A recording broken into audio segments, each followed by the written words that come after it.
ఒక్కడిగా పోతే ఏమైంది సార్? ఒక్కడిగా పోతే వీడే పాపంలో పడవచ్చు, లేక ఇతని మీదకి నింద రావచ్చు. యోసేపు పోతీఫరు ఇంట్లో ఉన్నాడు. వాళ్ళ భార్య పాపం చేయడానికి అతన్ని బలవంతం చేసింది. కానీ యోసేపు తప్పించుకొని పారిపోయాడు. వాళ్ళ భార్య ఏం చేసింది? అంగి పట్టుకొని లాగింది. ఈడు అంగి వదిలేసి వెళ్ళిపోయింది. దాని తర్వాత ఏమైంది? ఈమె కేకలేసి ఈడు వచ్చి నన్ను చెరపడానికి వచ్చింది.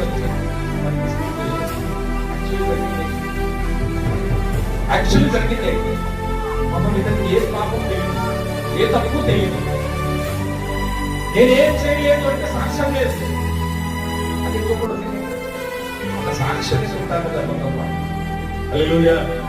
ఇద్దరు ఎందుకు ఉండాలి అంటే సాక్ష్యం. ఒక విషయం